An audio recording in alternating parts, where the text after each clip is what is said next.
आतिश, आतिश, अपने साथ मजीद जुल्म मत करो प्लीज। अपने साथ नाइंसाफी करना बंद कर दो। सुन रहे हो तुम छोटे बच्चे थे, तुम बस इतना ही कर सकते थे जो तुमने किया।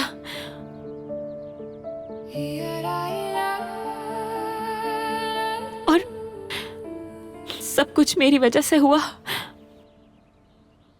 हर चीज की जिम्मेदार सिर्फ और सिर्फ मैं हूं।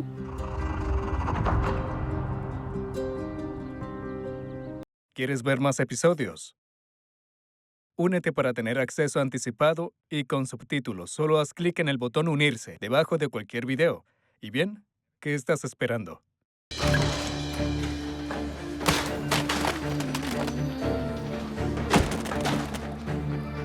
एलुल सही कह रही है, मुझे मर जाना चाहिए।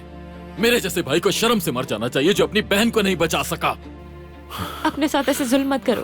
अपनी हालत देखो आतिश। हम दोनों यहाँ भूखे रहे और फिर वो चंद सिक्कों के लिए ठंड में सड़कों पर रुलती रही, जबकि मैं यहाँ गर्म घर में रह रहा था।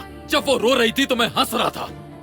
हैदर की बात पर मैंने यकीन किया, उसकी बात पर यकीन करके मैंने अपनी बहन को ढूंढना छोड़ दिया। मैं चाहता तो मैं उसे ढूंढ सकता था, लेकिन जिंदगी के 20 साल बर्बाद कर दिए। बदले की आग में न जलता तो आज सब मुख्तलिफ होता। एलुल को ढूंढ सकता था मैं। आतिश, आतिश, अपने साथ मजीद जुल्म मत करो प्लीज। अपने साथ नाइंसाफी करना बंद कर दो। सुन रहे हो तुम छोटे बच्चे थे, तुम बस इतना ही कर सकते थे जो तुमने किया।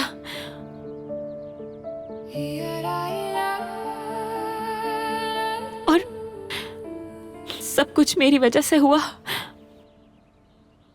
हर चीज की जिम्मेदार सिर्फ और सिर्फ मैं हूं।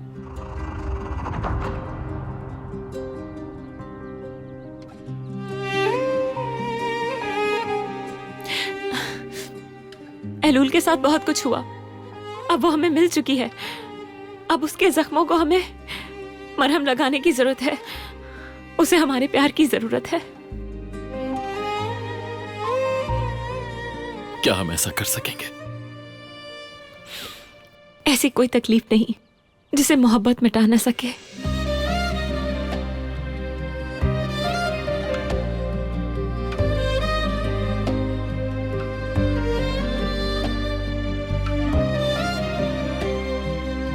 तुमने मुझे अपनी जान से ज्यादा कीमती चीज दी है। तुमने मुझे मेरी बहन दी मरजान। सबसे पहले तुमने उसे पहचाना।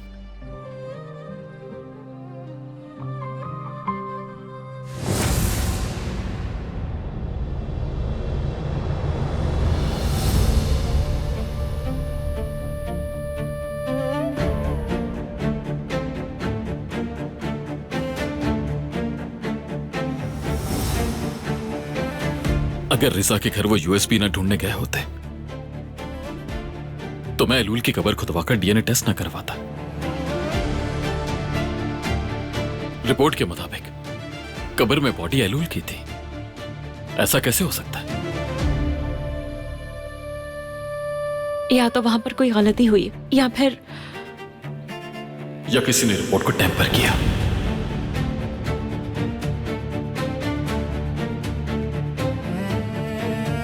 कुछ तो गलत हो रहा है मरजान। अगर वाकई ऐसा है तो जिसने भी ये किया है मैं उसे नहीं छोड़ूंगा। हम ढूंढ निकालेंगे उसे। अगर किसी ने भी ये साजिश करने की कोशिश की है तो उसे हिसाब देना होगा।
वो कबूल कर लेगी।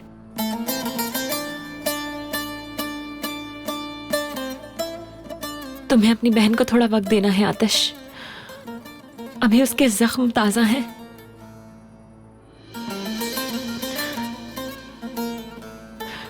मगर देखो, हमारे पास उम्मीद है।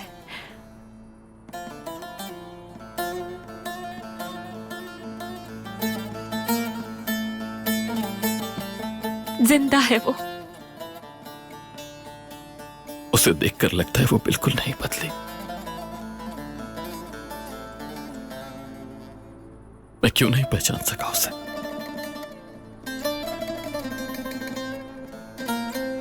अब भी वही आंखें हैं। ठीक कहा, बिल्कुल तुम्हारे जैसी है।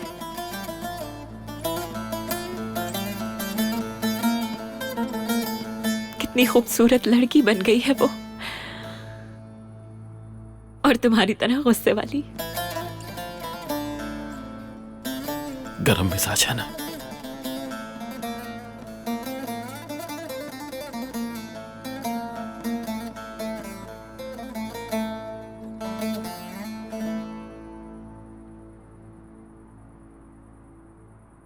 मेरी बहन बचपन में कितनी खामोश और पुरसुकून रहा करती थी। जरा सा भी शोर नहीं करती थी। उसके स्कूल में पहले दिन पर बाबा ने उसे मेरे हवाले किया और कहा कि अपनी जान से ज्यादा हिफाजत करना इसकी।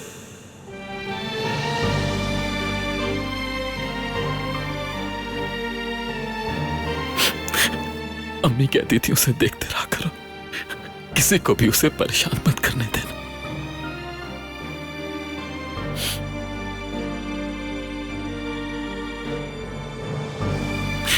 मैं उसकी हिफाजत नहीं कर सका।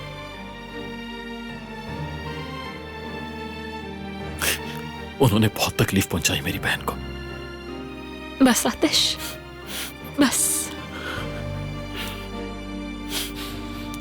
ठीक है सब। उससे नफरत करने दो मुझसे, मुझे नजरअंदाज करने दो। वो मेरे पास है और जिंदा है वो, यही काफी है।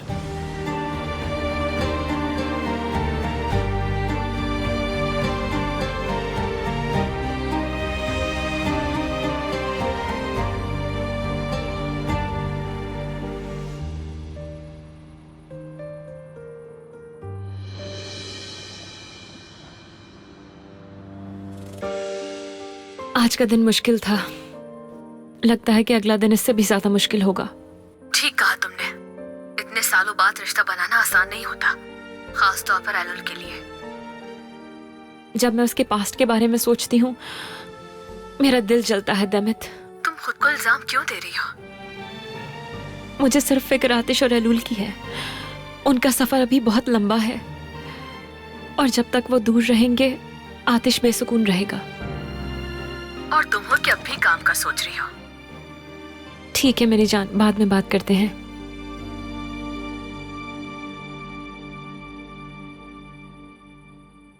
क्या हुआ है?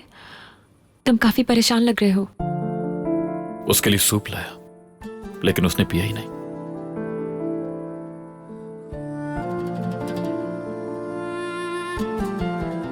जब जान जाएगी कि तुम कितने अच्छे इंसान हो, तो खुद पर फख्र करेगी कि तुम्हारी बहन है।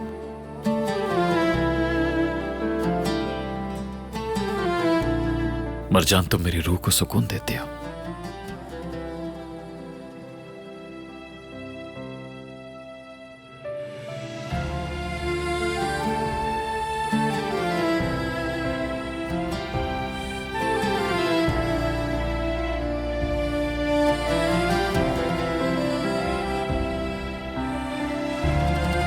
चलो उठो, काफी आराम कर लिया तुमने। चलो उठो अब।